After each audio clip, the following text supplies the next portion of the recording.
Life kept happening. And success didn't. No lightning bolt. No fairy godmother. Just me, stuck in a loop of trying and crashing, Googling morning routines of billionaires at 1:47 a.m. while eating cold pizza in pajamas that hadn't seen the sun in 3 days. Until one morning, something shifted. Not a big epiphany. No angel guayers.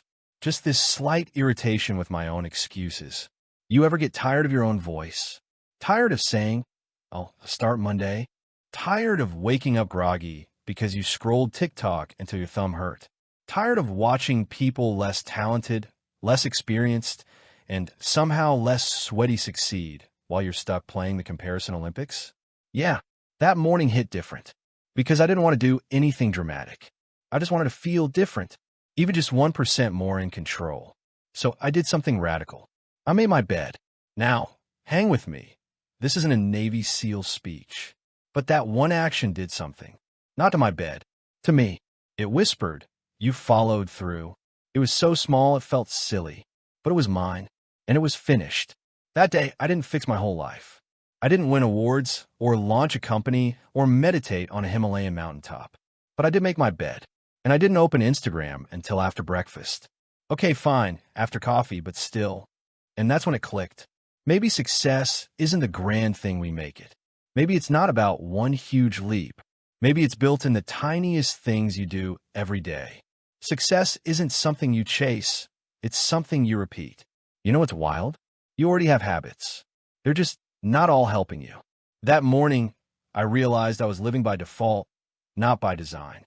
Scrolling as soon as I woke up? Habit. Skipping breakfast? Habit. Complaining to my friend about not having enough time? Oh yeah, premium habit. I wasn't broken. I was just on autopilot. That's what this first moment is about. Not changing your life overnight. Not finding motivation in a viral quote with a mountain background. It's about realizing you don't rise to the level of your dreams. You fall to the level of your systems. And if your system is built around snoozing, procrastinating, and existential dread mixed with iced coffee, guess what result you're going to keep repeating? Here's a common event. You try to start your day differently. No phone for the first 10 minutes. A glass of water. Writing down your actual top 3 priorities, not the 14 items you'll never finish. And suddenly, you feel oddly calm. Not like you have it all figured out, but like maybe, just maybe, you're not the problem. Here's the weird detail. You find an old planner from 2 years ago. It's filled with color-coded intentions and goals like read 52 books, lose 10 pounds, launch podcast, and be more disciplined. You flip through it and realize you planned everything but changed nothing. Why? Because you treated success like a goal, not a habit. And that's when your brain starts connecting the dots. The people you admire? They're not better than you. They're just better at repeating what works. They've mastered the art of boring, repeatable excellence. Waking up early, eating right, staying calm, doing the thing before they feel ready. And you've been waiting for readiness, for the energy, for the inspiration. But here's the thing. Inspiration is overrated. You don't need to feel inspired. You need to be consistent, even when it's not fun, even when nobody claps. Especially then. You stop waiting for motivation like it's an Uber that's always 10 minutes away. You decide to move anyway. And it starts with the next small action. Because every habit you build is a vote for the type of person you want to become. That day, you start paying attention. You notice how many of your habits are accidental. You start asking, is this moving me closer to the life I want? Or just keeping me busy? You stop thinking you need a miracle. You start realizing you need a pattern. And maybe, just maybe, that's the best news ever. Because miracles, they're rare, unpredictable, out of your control. But habits? Those are yours. You can build them, shape them, stack them. You can design the person you're becoming. And sure, it's not as sexy as overnight success, but it works. Coming up next, you're going to take that momentum and turn it into awareness. We'll look at the habits of people you admire and discover the boring, beautiful truth. They aren't lucky. They're repeaters. So now you're aware, like really aware. You're not just scrolling and sighing anymore. You're watching, studying, becoming one of those mysterious observers in the movie of your own life. And let me tell you, it's a little weird. because suddenly you see things you used to miss. You watch people, successful people, not just the mega celebrities with skincare routines more expensive than your rent, but the ones you actually know, the ones who get stuff done, who seem to walk through life like they've got a GPS while you're still asking the universe for directions via smoke signal. And here's what hits you like a cold shower on a Monday morning. They're not performing magic. They're not manifesting miracles. They're repeating systems over and over and over. And you realize, maybe for the first time ever, that success isn't hiding behind some giant door. It's right in front of you, disguised as something so simple it's almost insulting. Consistency. The people you admire most aren't more talented. They're just more consistent with the boring stuff. Yeah, I said it. And now that you're paying attention, you start noticing their patterns. Like how your coworker always starts the day with 5 quiet minutes and a notebook. You thought it was just his quirky thing. Turns out it's his anchor, his way of setting intention before the chaos hits. Or how that friend who never seems flustered. She's not chill by accident. She's structured. Her phone goes into do not disturb after 8 p.m. She has boundaries that don't bend. You thought they were born like that. You assumed they came out of the womb with planners and water bottles and perfect lighting. But now you know better. They just trained it. Common event? You go out with friends. They order fries and cocktails. You want to join, but you remember you've got a goal. You eat light, drink water, and stay true to your plan. No big deal, right? Except inside, a voice whispers, whoa, you actually followed through this time. And for once, you feel stronger than your urges. It's not about saying no to fries. It's about saying yes to who you're becoming. That moment stays with you. Haute detail. You see someone with a wildly successful YouTube channel, and you dive into their first videos. It's a disaster. The lighting? Like they filmed in a haunted hallway. The audio? Like someone recorded underwater in a shoebox. The editing? Let's just say your grandma could have done better with iMovie in 2009. But here's the thing. They kept going. And now they've got millions of views. Not because of talent, but because of time, practice, and the kind of cringy consistency most people aren't willing to endure. You laugh. Then you cringe. Then you realize you're allowed to start messy, too. You start thinking of your own patterns. Waking up and snoozing 4 times. Pattern. Running late because you didn't pack your bag the night before. Pattern. Feeling behind all day and rewarding yourself with 3 hours of Netflix and a you deserve this snack. Pattern. And those patterns, they're creating your life. One day, you open a blank page and write 2 columns. Left, patterns that hold me back. Right, patterns that move me forward. No scrum, just clarity. You write things like left, scrolling aimlessly, reacting emotionally, overcommitting. Right, journaling, prepping in advance, pausing before replying. You stare at the page for a long time, and you think, what if I just shifted one pattern from the left to the right every week? Not all at once. Not New Me 2.0. Just one gentle nudge at a time. That's where it begins. You become more curious than critical. You start noticing what time of day your energy spikes, when you feel most focused, what foods make you sluggish, what environments help you thrive. You begin tracking, not like a robot, but like a scientist in a lab coat going, interesting. Note to self, don't drink 3 iced lattes before a Zoom presentation. And slowly, you realize success isn't sexy. It's not viral. It's not flashy. It's built in the margins. The 10 minutes you spend planning instead of panicking. The walk you take to reset your brain instead of doom scrolling. The moment you pause and breathe before you reply to that passive-aggressive text. These small things, they stack. And stacking is what builds structure. Lighthearted joke moment? You try meditating like all the successful people say. You sit on the floor, cross-legged, breathe deeply, and immediately remember 47 things you forgot to do. Then your foot falls asleep. Then your neighbor starts vacuuming. Then your cat climbs onto your head. You open one eye and think, I might not be enlightened, but at least I'm trying. And that counts. Because it's not about perfection. It's about intention. You finally understand. The people who have it all together, they're just the ones who kept choosing structure over chaos one tiny choice at a time. You'll try to build your first real habit. But what you'll discover next might just be the habit that sticks. You've watched, studied, reflected, and now it's time to try. Time to build your first real habit. Not a hopeful idea, not a motivational Pinterest quote in a notebook you'll never open again. A habit that sticks. So naturally, you overthink it. You tell yourself, okay, this has to be the right habit, the perfect habit, the ultimate domino habit that will knock down all my laziness, erase my procrastination, and somehow turn me into Elon Musk meets Oprah by Friday. It's cute, honestly. You research for hours, read 5 blogs, download 2 apps, make a spreadsheet, color code your intentions, and then do nothing. The harder you try to perfect a habit, the less likely you are to start it. And that's where you stumble for the first time, and it won't be the last. You decide your first habit will be wake up at 5 a.m. and do a 90-minute deep focus work sprint while drinking a kale smoothie and listening to Beethoven.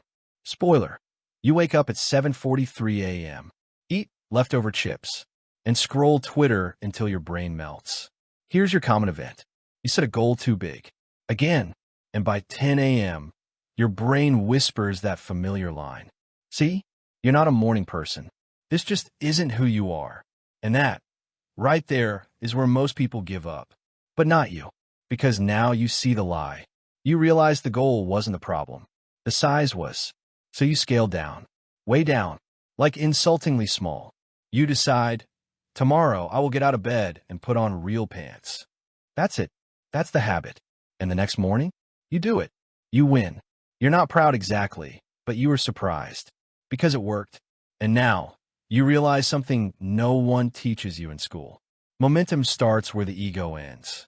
When you stop trying to impress the world, you can finally build yourself. Old detail, you set a daily alarm to stretch for 5 minutes. But your calendar auto-corrects it to stress 5 minutes. You leave it that way, and somehow it still helps. Stretching is stress relief, after all. And every time that alarm pops up, you laugh. Then you actually stretch. Because now, your brain associates it with a smile, not a chore. You're creating cues. You're using emotion. You're shaping identity. You're not forcing change anymore. You're designing it. And that's a whole different game. You go back to basics. 1 habit, 10 days. Then another habit, 10 more days. You learn about habit stacking, linking the new habit to something you already do automatically. Like eating brushing te do 5 push-ups. Making coffee, read 1 page. Starting laptop, take 3 deep breaths. Suddenly, your life becomes a little modular. Plug and play, repeat and refine. And you realize something powerful. Success doesn't need motivation. It needs a trigger.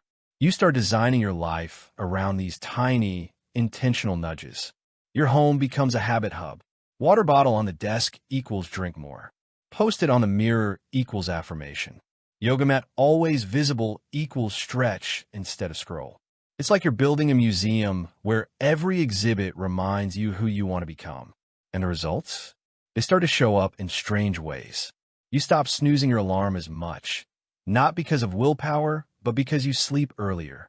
You eat better, not because of shame, but because feeling lighter helps your focus. You stop arguing online with strangers who have anime profile pics because, well, you've got better things to do now. Your energy starts to shift. And here's the joke you didn't see coming. You try to show off one of your new habits to a friend. Watch this, you say proudly. I meditate every morning now. You sit down, close your eyes, breathe deeply, and promptly fall asleep. Your friend laughs. You do too. But here's the difference. You don't feel embarrassed.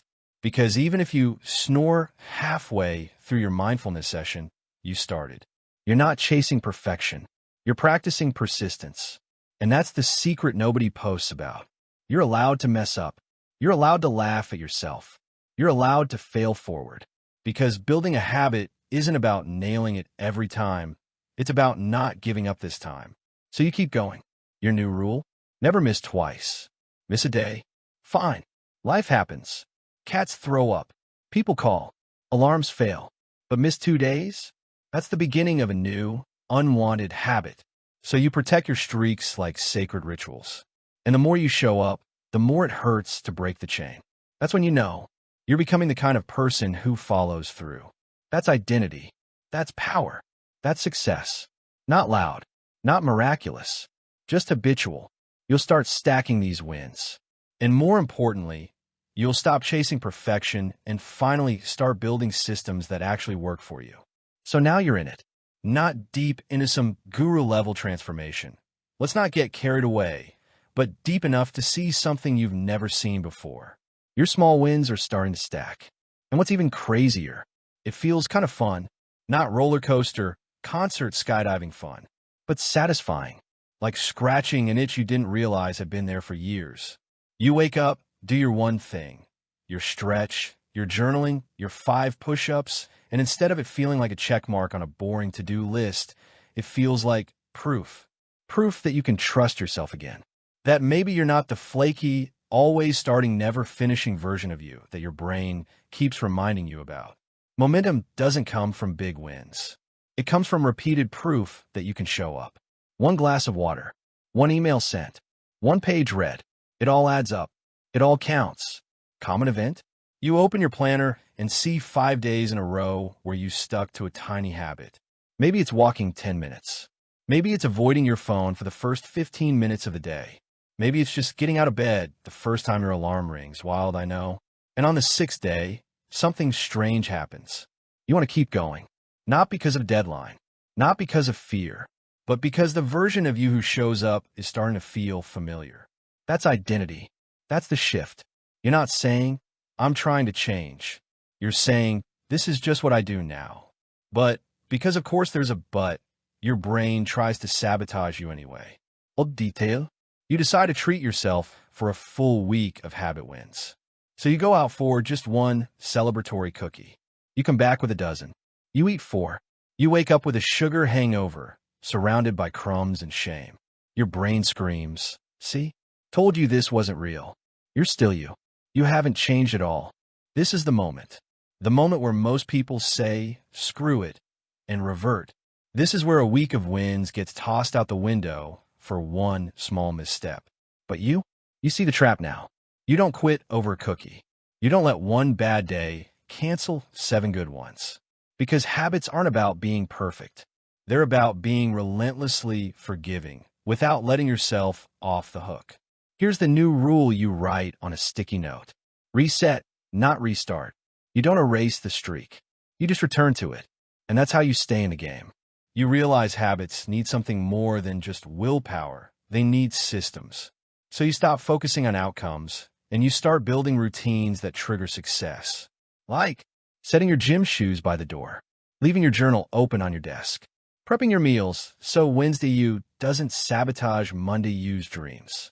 It feels small, boring, repetitive, but this is what separates the people who grow from the people who guess. People who guess say, I'll see how I feel tomorrow. People who grow say, I already decided last night. You become the kind of person who doesn't negotiate with their future, and you start to think in systems, not sprints. A sprint is exciting. A system is reliable. Which one would you rather bet your future on? Here's the funny part. You try to explain all this to a friend. They ask, so what's your goal with all this? And you go blank for a second. Because you realize, for the first time in forever, you're not just chasing a goal. You're building a life, a structure, a rhythm, a repeatable way of showing up that works even when you don't feel like it. And that is so much better than some random deadline. Because goals end. Systems keep you going. Another lighthearted moment. You create a habit tracker. You're excited. You color code. You use stickers. Then day 1, day 2, day 3, and on day 4, you accidentally check off the wrong habit. Twice. Now your tracker is ruined. It's asymmetrical. The blue is where green should be. The aesthetic is destroyed. You spiral, but then you laugh. Because this is exactly what the old you would have used as an excuse to stop. But not this time. This time, you grab a pen, cross it out messily, and write "still winning" in giant letters over it. Ugly? Yes. Powerful? Absolutely. Because the goal was never a perfect tracker.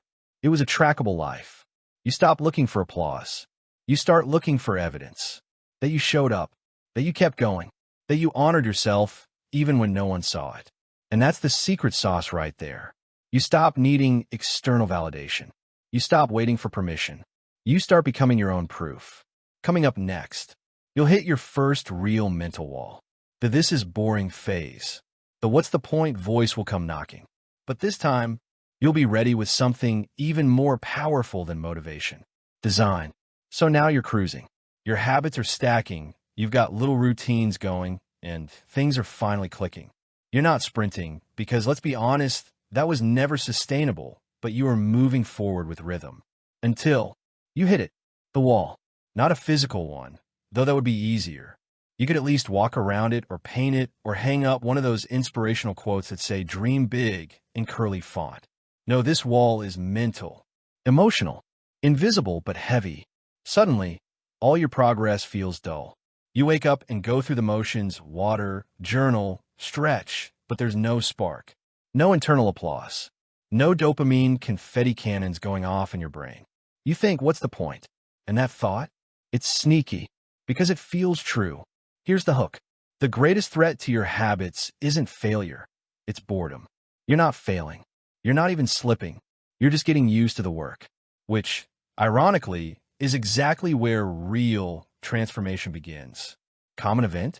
You go to your favorite coffee shop, open your laptop, and try to write, because hey, successful people write in the morning, right? But your brain is soup. Your fingers feel like they're typing underwater. Everything you write sounds like it was ghostwritten by a confused raccoon. You sip your coffee and sigh like someone in a commercial for existential dread. Nothing's wrong exactly. You're just not feeling it. And that's when it happens. You remember that old idea again: discipline over motivation. You hear your own voice in your head. This is just a phase. Boredom doesn't mean broken. Old detail. You catch yourself rearranging your bookshelf. Not for fun, but because you're avoiding a habit task. And as you stack books titled Grit and Atomic Habits and The Power of Now, you laugh. You've read all the books. You watched the TED Talks. Now it's time to live what you know. You sit back down. You decide to keep your promise to yourself. Not because you feel like it, not because it's exciting, but because this is what you do now. This is identity-level action. This is what separates people who dabble from people who do. Here's what you learn next. Habits are like brushing your teeth. Nobody claps for you. Nobody says, "Wow, amazing form on that flossing." You don't get a trophy for rinsing and spitting, but you do it anyway, because not doing it has consequences. So you start treating your success habits the same way. You design your environment for follow-through. You stop relying on discipline. You start leaning on design. This is where the real shift happens. You take a look at your spaces, your kitchen, your desk, your phone screen, and you ask, is this making the right thing easier or harder? Then you adjust. You move the junk food off the counter. You set your journal on your pillow so you can't miss it at night. You delete apps that turn 5 minutes into 45. You even change your phone's lock screen to a little message. Remember who you said you wanted to be. And weirdly, it works. You're no longer forcing habits.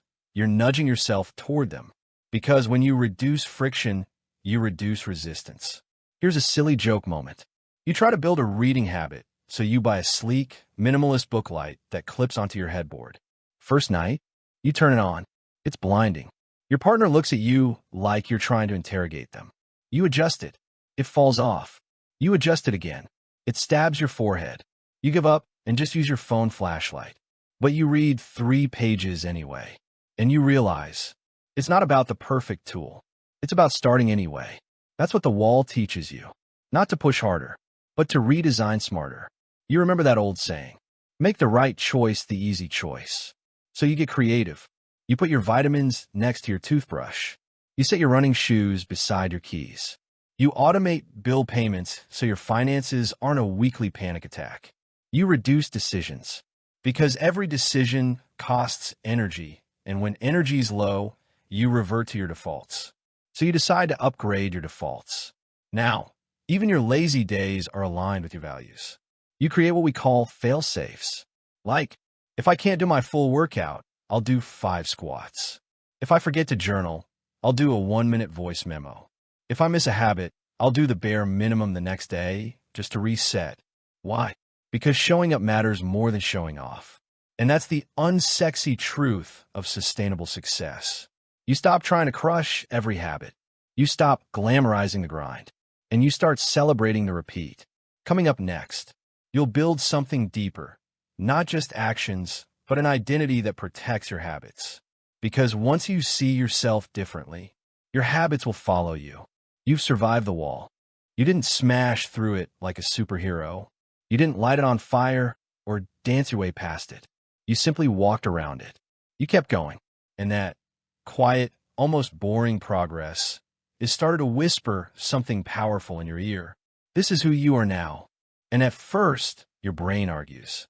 Wait, whoa, let's not get carried away. You're not a disciplined person. You're just on a streak. But you catch it. That old identity, clinging on like a bad haircut, try to keep you small. You don't build habits to change your life. You build habits to change your identity. And that's what changes your life. This is the next level. Because now, instead of saying, I'm trying to eat healthy, you say, I'm someone who eats to feel good. Instead of, I'm trying to wake up early, it's, I'm someone who starts my day with intention. You're not forcing behavior anymore. You're becoming the kind of person who naturally does that behavior. That's identity-based change. Common event? Someone offers you something that goes against your habit, like a night out when you promise yourself rest. And instead of going into a moral tug-of-war, you just say, nah, not tonight. I've got a reset morning planned. No drama. No guilt. Just a calm decision from a clear identity. And the weird part? It feels good. Not because you resisted temptation, but because you reinforced alignment. Old detail? You go to a family gathering, and someone says, wow, you seem different lately. And for a second, you panic. Because they're right. You're different. You're calmer, clearer, less reactive, more stable. And while they're asking what you've changed, what program you're on, what book you read, you know the truth. You didn't do a dramatic overhaul. You just made better choices more often than not. You started believing something radical, that your past doesn't define your next step, your next choice does. So you double down on your identity.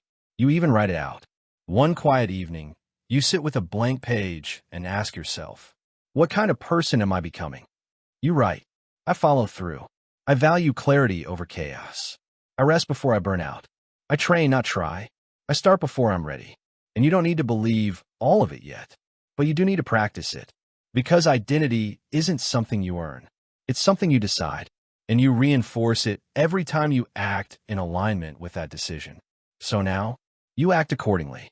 You make decisions not based on what you feel like doing, but on who you are becoming. That's the difference. That's what takes you from chasing motivation to being driven by clarity. Lighthearted joke? You walk into a bookstore, head straight for the personal development section, grab a book on habits, only to realize you already own it. Twice. You become that person, and you laugh. Because it's better than the old you, who walked into bookstores and left with snacks from the checkout aisle. You've evolved. And here's the part no one tells you. When your identity starts to shift, your circle notices. Some people cheer. Some people get weird. Some people test you. They'll say, you've changed. Just skip the routine today. It's not that serious. But here's the secret. It is that serious. Not because the routine itself matters that much, but because every skipped habit is a skipped opportunity to vote for the person you're becoming. So you build safeguards. You create mantras. You surround yourself with reminders of your new identity. You don't need external motivation anymore. You've built internal direction. You've installed a compass, not a map, because a map tells you where to go. But a compass? It always brings you back to who you are.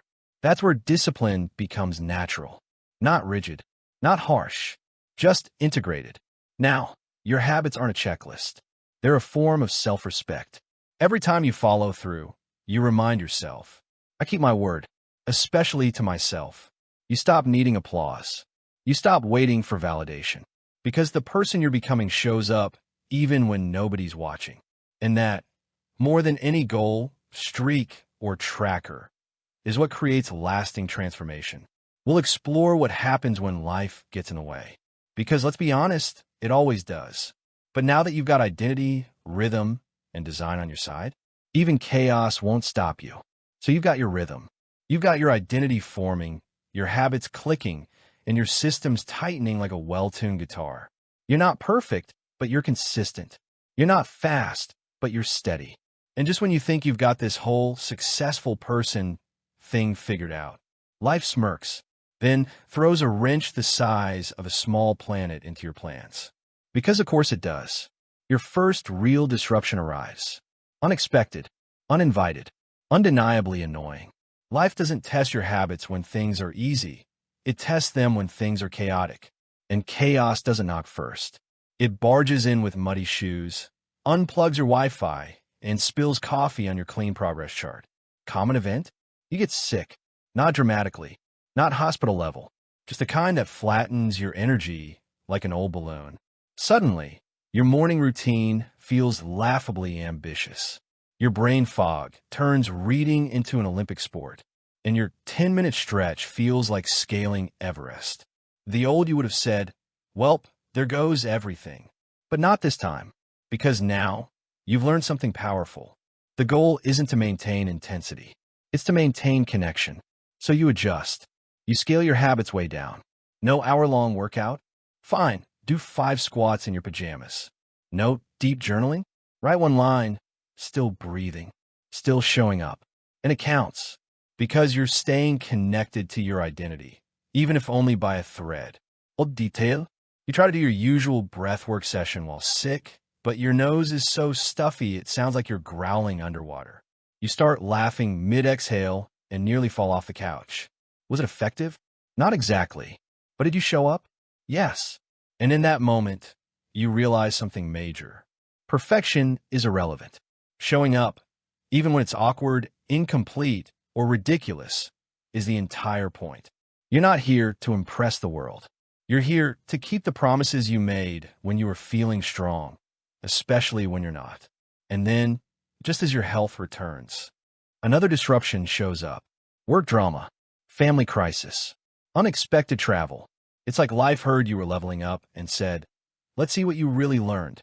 But this time you're prepared, because now you've got flexibility built into your structure. Instead of rigid routines, you've got adaptable rituals. And that changes everything. You know your minimum viable day. You've mapped your habits into 3 levels. A+ version, full ideal execution. B version, shortened but focused. C version, bare minimum that maintains momentum. So even on your worst day, you still get a win. This new flexibility gives you resilience. It's not all or nothing anymore. It's always something. You've built a habit immune system. And just like your real immune system, it strengthens every time you recover from stress without abandoning yourself. Lighthearted joke?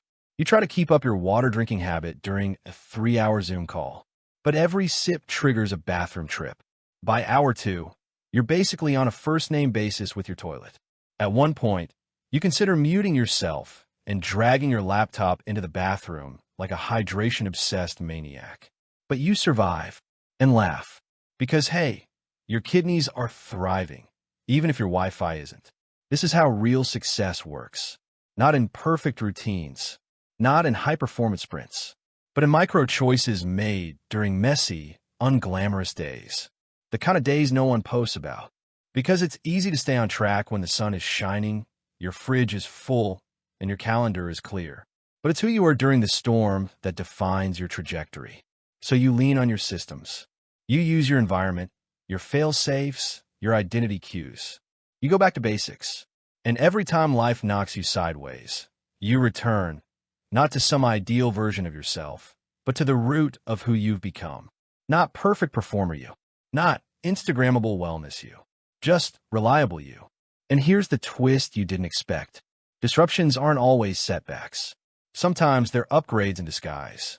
Because every time life gets messy and you still find your footing, you become a little stronger, a little clearer, a little wiser. How one small shift creates ripple effects across every area of your life, and how success becomes less about effort and more about alignment. You survive chaos, not with swagger, not with style, but with steadiness. And that's starting to do something strange to your entire life. It's making everything easier, not life is a vacation easier. More like, wow, I'm not panicking over every little thing anymore, easier.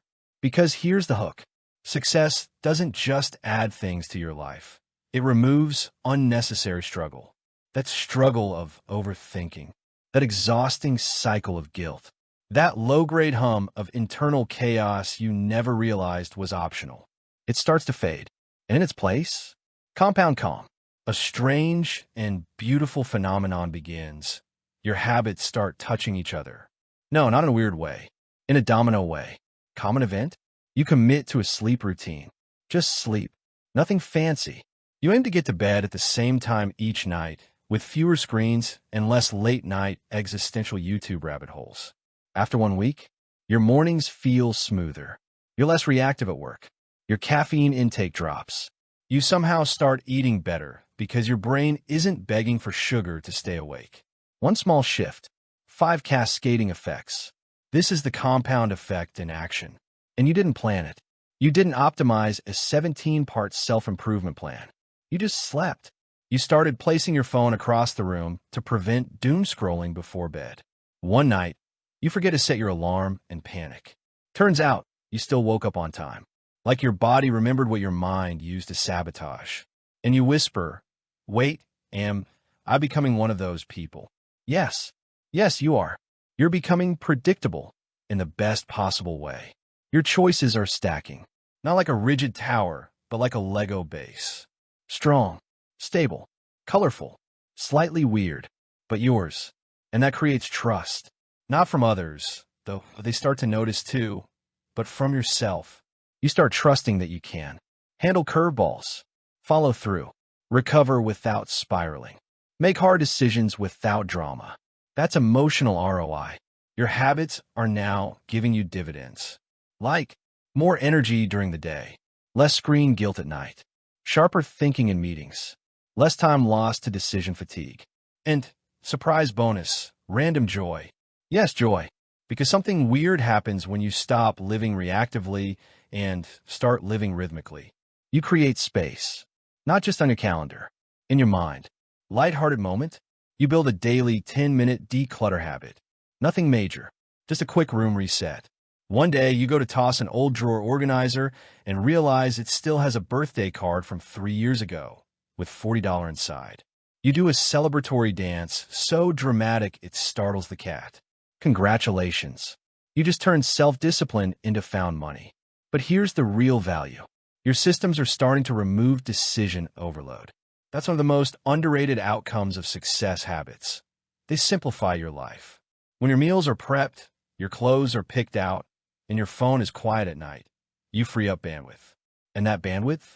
It turns into creative energy, patience, strategy, vision. You stop living in reaction. You start moving with intention. And others notice it. They might say, you seem more focused lately. You've been really consistent, huh? I wish I had your discipline. And that last one, it makes you smile. Because you know, you didn't get here by being naturally disciplined. You got here by being committed to the next small step, forgiving with setbacks, curious about design, relentlessly kind to your future self. That's not discipline. That's ownership. You own your calendar. You own your sleep. You own your energy. And that changes your baseline. Instead of being constantly behind and catching up, you feel ahead, a little more room to breathe, a little more calm in the chaos, a little more you in your own life. And then something really cool happens. You start experimenting, because once your foundations are solid, you get playful. You try a new workout challenge, not to punish your body, but to explore your potential. A digital detox, not out of guilt, but out of curiosity. Learning an instrument, not for achievement, but for fun. Your habits become a platform, not a prison. You're not stuck in some rigid routine. You've built a flexible, reliable rhythm that holds you up while you stretch forward. That's how success compounds.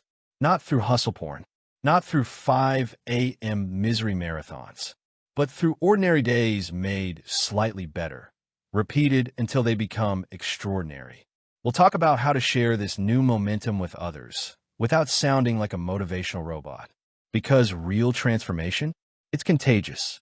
Here's the thing nobody warns you about when you start leveling up. People notice. At first, it's subtle. Your coworker raises an eyebrow when you show up early 2 weeks in a row. Your sibling side-eyes your home-cooked lunches like you've joined a secret health cult. And your friend, the one who's always too busy to even blink, suddenly asks, "Wait, what are you doing differently?" When your life starts aligning, people can feel it, even before you say a word. That's because energy doesn't lie. You're calmer now, more stable, still messy in places, sure, but grounded in a way that makes others curious. And with that curiosity comes questions. Common event? A close friend texts you randomly. "Hey, you've been on top of things lately. What's your secret?" Now, this is the moment where old you would have panicked and sent a 47-point checklist, a YouTube playlist, a 3-day juice cleanse, and a link to a podcast that made you cry. But new you? New you takes a breath and says, "No secret, just small shifts, one at a time." And they pause, because that sounds disappointingly reasonable. But then they say, "Okay, so like what kind of small?" And you smile, because now you get to share not just the what, but the why. You tell them about designing your mornings to reduce chaos, about how your identity shifted once you stopped trying to be perfect and started trying to be reliable. You share how doing one good thing, even when you're tired, unmotivated, or annoyed, builds trust in yourself faster than any motivational poster ever could. And the best part? You don't preach.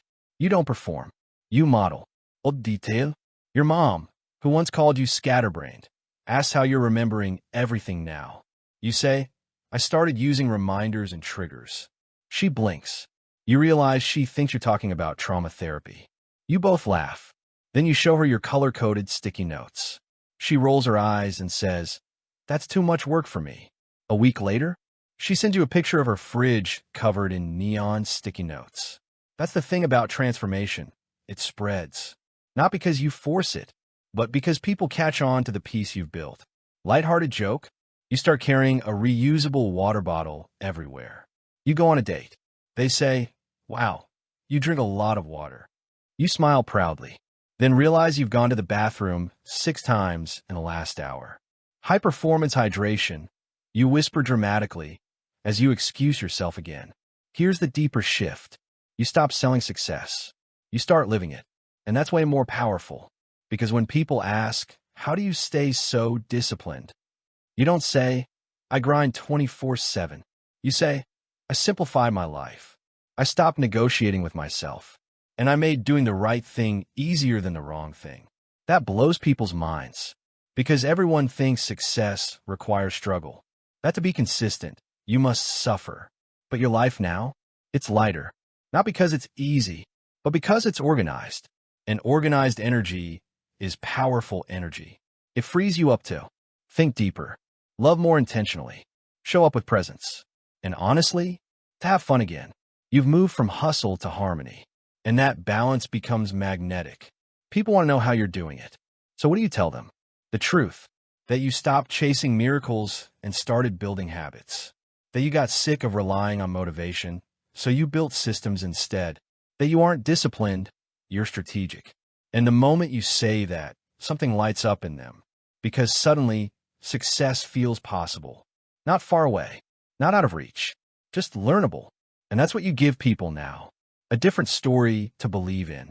Not the story of the chosen few with iron willpower, but the story of the everyday person, someone just like them, who decided to change just one thing. And then another, and another, until life started unfolding differently. You don't have to inspire people. You just have to go first. We'll talk about what to do when your own momentum plateaus, because yes, it will, and how to break through that next level without burning out or losing the spark. You're moving. The rhythm is good. Things feel possible. But then, like clockwork, something sneaky creeps in. Not dramatic, not loud. Just a slow fade of the spark that once fueled your fire. Your habits are still there, but they feel mechanical. Your routines are still ticking, but now more like ticking boxes than purposeful movement. You've hit what we'll call the plateau of progress. Success habits don't stop working, but your attention stops noticing their impact. And that's when you start asking dangerous questions like, is this it? Am I doing all this for this? What's next? Don't panic. This is not the end. This is the middle, and the middle is where most people quit, not because they fail, but because things stop feeling new. You wake up, stretch, journal, hydrate, eat your usual breakfast, and then stare out the window wondering why it all feels like a checklist at an airport security line. No butterflies, no breakfast, just another day of decent choices. You light your favorite candle like you always do during your morning journaling. But today, the scent reminds you of laundry detergent from your childhood. You spend 10 minutes reminiscing about your mom's old washing machine. You don't even write in the journal. You just sit there, sniffing nostalgia and trying to remember why you ever thought lavender vanilla was motivational. So what's happening? You've entered a phase of diminished novelty. The excitement has worn off. The results aren't coming as fast. You're no longer chasing chaos or solving crises. You're maintaining systems. And maintenance doesn't come with applause. That's when your brain starts whispering. Let's shake things up. Let's add something new. Let's rebuild the whole thing. But here's what you need to hear. Don't burn it all down just because it stopped feeling exciting. This is the moment where most quit. But the smart ones? They evolve. You don't need to change everything. You just need to reconnect with why you started. And that starts by asking better questions. Like, what do I miss feeling that this system used to give me? Which habits still energize me? And which ones feel like noise? Is this system still serving who I'm becoming? Now you're not chasing dopamine. You're aligning with direction. Lighthearted joke? You decide to refresh your habit tracker to feel inspired again. You go full Pinterest, color-coded spreadsheets, emoji-coded wins, mini graphs. It's beautiful. Too beautiful. You spend more time designing the tracker than actually doing the habits. By week 2, you abandon it and go back to a sticky note that says move, breathe, water, win. Lesson learned. Aesthetics don't beat action. So instead of blowing it all up, you reframe. Plateau doesn't mean failure. Plateau means foundation. It's the space between launch and breakthrough. And what do you do in that space? You refine. You check your systems for friction. You update your environment. You reevaluate your why. Maybe the goal has changed. Maybe your schedule needs adjusting. Maybe the challenge level is too low or too high. This isn't a breakdown. It's an alignment check. Think of it like a GPS recalibration. You're still heading the right direction. You just need to zoom out and recenter your screen. Here's a great trick. Reintroduce play. You've gotten good at discipline. Now it's time to add joy back into the mix. Try swapping your run for a dance class. Replacing one podcast with music that makes you feel like the main character. Writing your to-do list in the style of a pirate. Yes, seriously. Secure the plunder. Pay electric bill. Why? Because joy keeps you present. And presence keeps you connected. And once you reconnect, that plateau becomes a launch pad. You don't need to reinvent yourself. You just need to refresh the view. Because momentum is still happening. It's just quieter now. More mature. Less fireworks, more furnace. And furnaces? They last. We'll dig into the art of sustainability. How to protect your energy, prevent burnout, and pace yourself for long-term success. Because what's the point of building habits if you can't enjoy the life they create? Burnout doesn't always announce itself with flames. Sometimes it tiptoes and dressed as productivity. You're still getting things done, still ticking boxes, still hitting milestones, but something feels off. You feel tired in your bones. You snap at people you love. You start skipping the small joys that used to energize you. And even your rest days feel like another task to complete. If you don't create sustainable success, success becomes another form of stress. And isn't that ironic? You did all this, built all these habits to escape chaos, to reclaim control, to feel better. But now, the structure feels suffocating.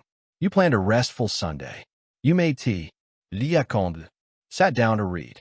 And 5 minutes in, you're scrolling, reorganizing the apps on your phone, checking your email, refilling your tea, cleaning your desk, and wondering why relaxing feels like failure.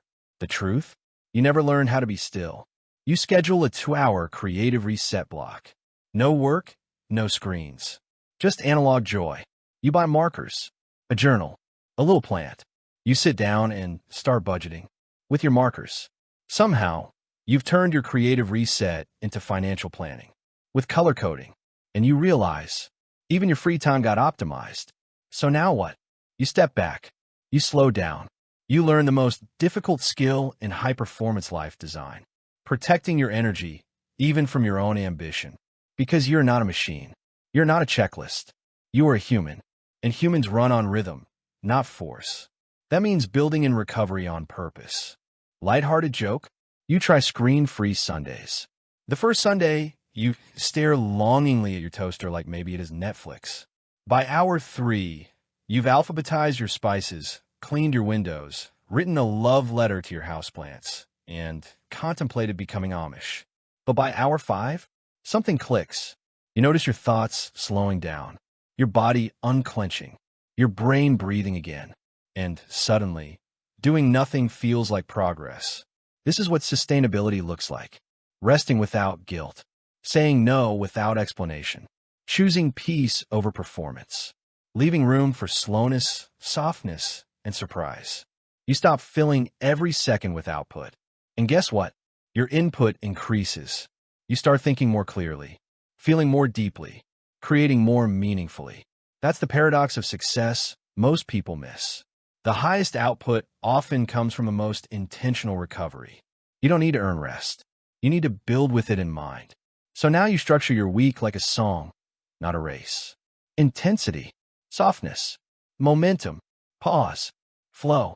You create a cadence that holds you, not one that breaks you. And you also learn to listen to your body, not just your calendar. You start noticing the signs. That twitch in your eye? Time for real sleep. That third coffee craving at 3 p.m.? Time for sunlight, not caffeine. That irritation with your partner over nothing? Time for solitude, not another podcast. You realize your nervous system is your real project manager. And when you take care of it, everything else, goals, systems, even relationships, becomes lighter. That's sustainability. Not just repeating habits, but evolving them to match your life. Because life changes. You'll move cities, start new jobs, fall in love, lose people, get hit with grief or joy or both in the same week. Your routines must bend without breaking. And that's what you're learning now. To trust yourself enough to adjust. To drop perfection in favor of flow. To honor your humanness, even when your ambition demands machine-like output. You start using a new mantra. I'm not behind. I'm pacing myself. Because this isn't a 30-day challenge. This is a life. And you want one that feels nourishing, spacious, grounded, creative. You want a success story that includes sunsets and rest days and belly laughs. Not just spreadsheets and wake-up calls. And now, you're building exactly that. You'll see how these sustainable habits slowly begin to shape everything. Your work, your relationships, even your worldview. And how your personal evolution quietly transforms the way you show up in the world. So here you are, no longer sprinting, no longer stalling. You're pacing, breathing, living in rhythm, not rush. And while the outside world might not notice every small victory, you're starting to feel the deeper reward. Your entire way of being is changing. You look in the mirror and see someone who knows how to pause, can choose discomfort over delay, walks into chaos with clarity, isn't panicked by Monday mornings. It didn't happen all at once. There was no trumpet sound or life coach confetti.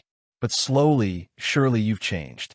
Success isn't just about what you do. It's about how you carry yourself while you're doing it. You're in a conversation with someone who's spiraling, complaining about work, relationships, life in general. And you're listening, really listening. But something's different now. You're not sucked into the storm. You don't match their panic. You hold space without absorbing the chaos. You become a grounding presence. That's new. Old you might have jumped in to fix it. New you know's presence is more powerful than performance. You start offering less advice and more calm. Your boss emails you about a high-priority task labeled urgent in all caps. And instead of dropping everything, you pause and think, is this really urgent? Or just loud? You actually write back. I'll review and give you a realistic timeline shortly. 2 years ago, that would have felt like blasphemy. Now, it feels like self-respect. Because your self-worth is no longer tied to constant availability. You've created boundaries, not as barriers, but as borders that protect your energy. And those boundaries ripple into everything. Your relationships start shifting. You're not just present, you're more attuned. You notice when you're emotionally unavailable and take space before you explode. You have awkward conversations before they become emergencies. You ask for help, not as a weakness, but as a strength. Because you're not afraid to be seen as needing. You're just committed to being honest. That changes the game. Lighthearted joke? You start bringing your own snacks to social gatherings because I'm trying to eat cleaner. Someone offers you chips and you say, "No thanks, I brought my own almonds." They laugh. Who brings almonds to a party? You smile. People with digestive peace and quiet self-confidence. Later, they steal a handful of your almonds. Welcome to the good life. And in your work, things flow differently. Not because your workload decreased, but because your focus increased. You don't multitask anymore. You single task like a minimalist ninja. You've turned your phone grayscale. You've stopped checking email every 8 minutes. You batch, you block, you breathe. And guess what? You're actually more productive doing less, better. That new energy? It's contagious. People start copying your calendar habits. One coworker asks about your time blocking system. Another starts stretching between meetings like you do. You didn't preach, you just modeled. And a quiet kicker? Your worldview starts evolving. You see how often the world rewards noise over depth, speed over presence, hustle over harmony. And instead of getting caught in the game, you choose a different pace. You stop overreacting. Stop trying to fix everything. Stop tying your worth to how much you can cram into a day. You've traded urgency for intentionality, and the trade feels rich. You've even started thinking about success differently. Not as money or milestones, but as a peaceful nervous system, a deep conversation, a Tuesday morning without anxiety, a moment of creativity that doesn't need validation. This is your new scorecard. And as strange as it sounds, you feel more alive now than you did at your busiest. You laugh more. You sleep better. You listen deeper. You remember birthdays. You take walks without your phone. You actually enjoy silence now. Who even are you? You're someone who built a new life not through grand gestures, but through consistent alignment. And it shows. We'll enter the final stretch. How your new identity creates a ripple effect that changes not just you, but your future, your legacy, and the way you shape every room you walk into. At some point, something almost magical happens. You walk into a room, and before you say a word, the energy shifts. Not because you're louder, not because you're smarter, not even because you're trying. It's because of who you've become. Your calm is louder than noise. Your presence holds more weight than pressure. And your habits? They've carved a quiet confidence into your every step. When you consistently align your actions with your values, you don't just achieve, you influence. And not through force, through frequency. People start to feel something different when they're around you. They notice. You don't gossip. You don't rush. You don't panic over the small stuff. You say no without guilt. You celebrate without comparison. Someone you haven't spoken to in months reaches out and says, "I don't know what you're doing lately, but you seem so grounded. What changed?" You smile and say, "I stopped waiting for motivation. I started building consistency." They're quiet for a second. Then they say, "I need some of that."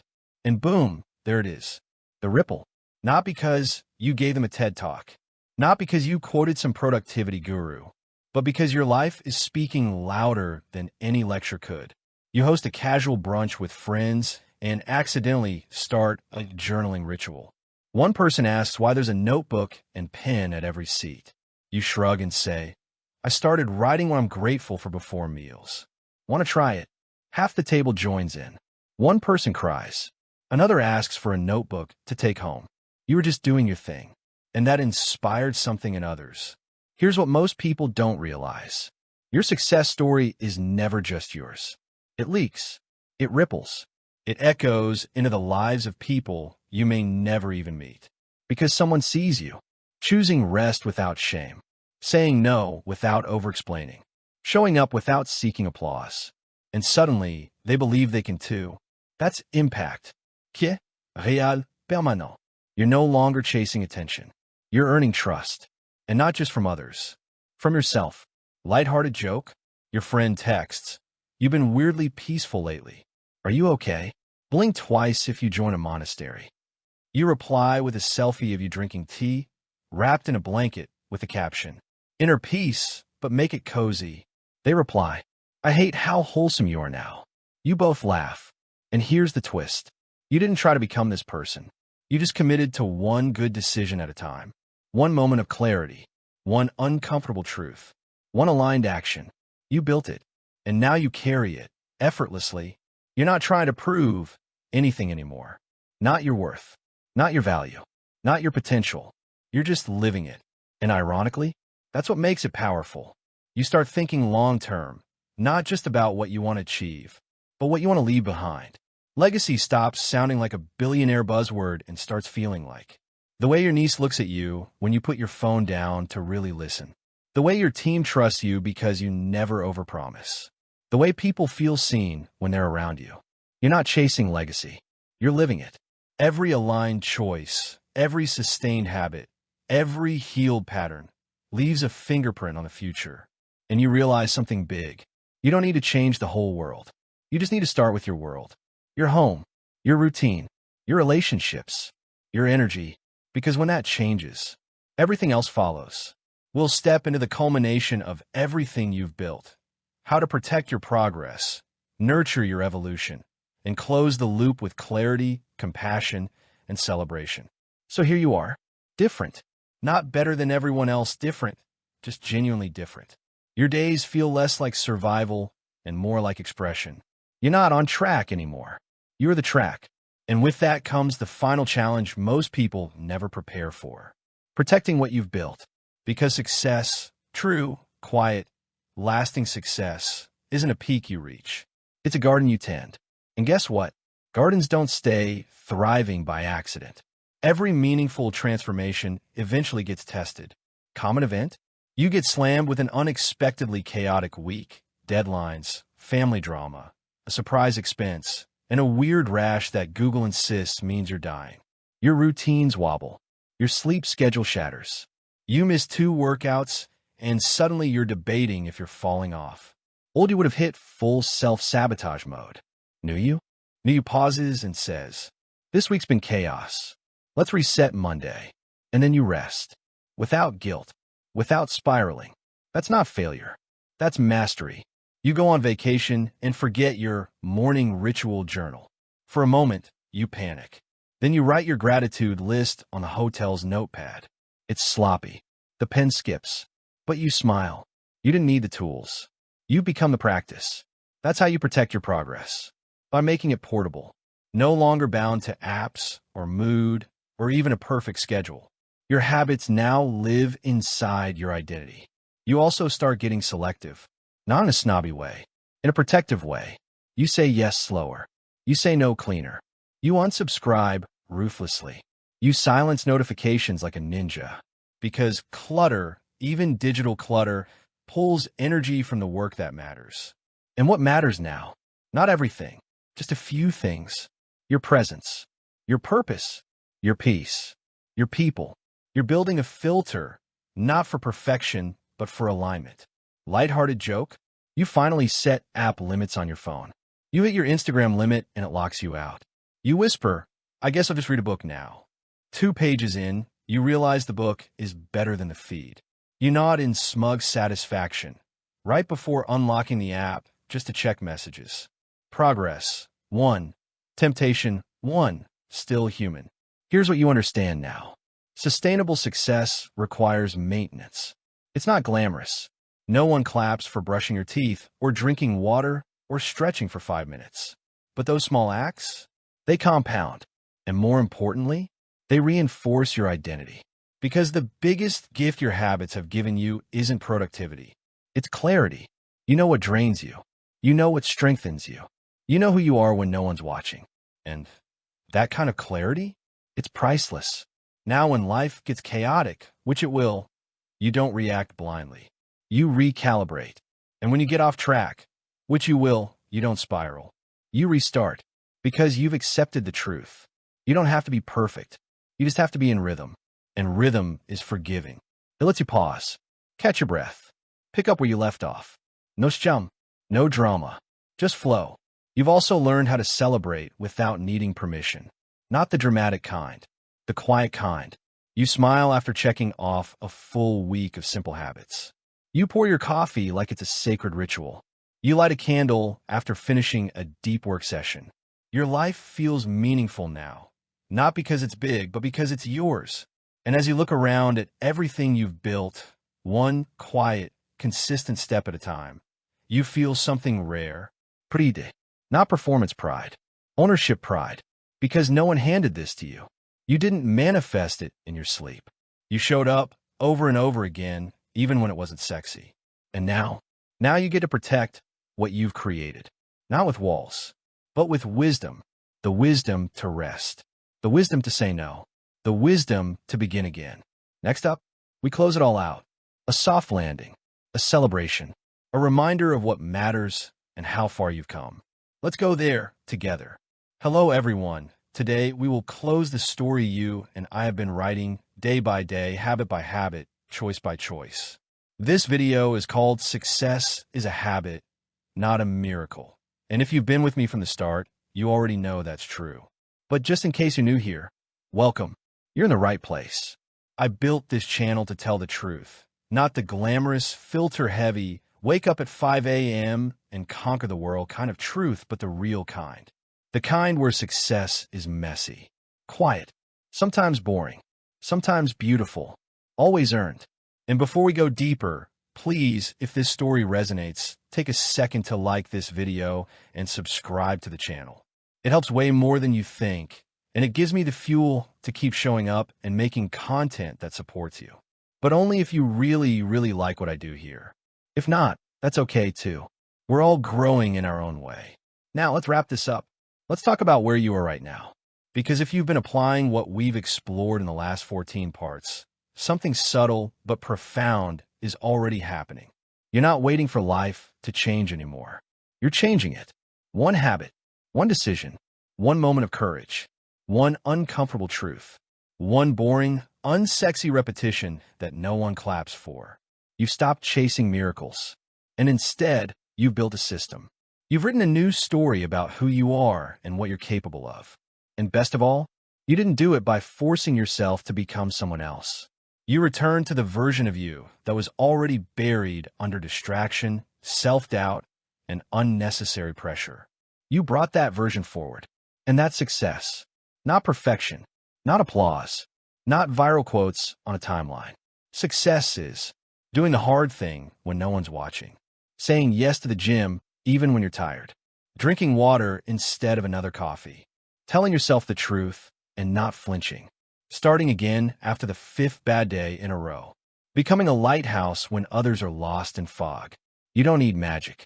You need consistency. You don't need hype. You need systems. You don't need to be lucky. You need to be honest. And now you are. Let's rewind for just a moment. Here's a soft 300-word summary to make sure it all sinks in. You started with chaos. Habits are wishful ideas. Motivation came and went. The highs were high, but the crashes were real. Then you chose structure. Not rigid, punishing grind until you break structure. The kind that supports you. The kind that holds you up, gently, even when everything else feels heavy. You stopped relying on feeling like it. You stopped waiting to be inspired. You made your decisions in advance. You removed friction. You built an identity around follow-through. And when the excitement faded and your progress hit a plateau, you didn't quit. You adjusted. You refreshed your rhythm. You added joy back in. You got honest about burnout. You began to protect what you'd built. And then it spread. Your energy changed. Your influence deepened. Your relationships evolved. You stopped performing and started being. You saw that success wasn't some event waiting to happen. It was unfolding one aligned habit at a time. So now what? You keep going. Softly, deliberately, with less noise and more grace. You protect your peace. You keep showing up. And you give yourself permission to be human inside a system that supports your greatness. That's it. That's the miracle. It was never out there. It was you, doing small things well for long enough to become unrecognizable. Now go. Keep building. I'll be here when you need a reminder. And I'll end this with the same whisper I hope echoes long after the video ends. You don't need to be perfect. You just need to be in rhythm.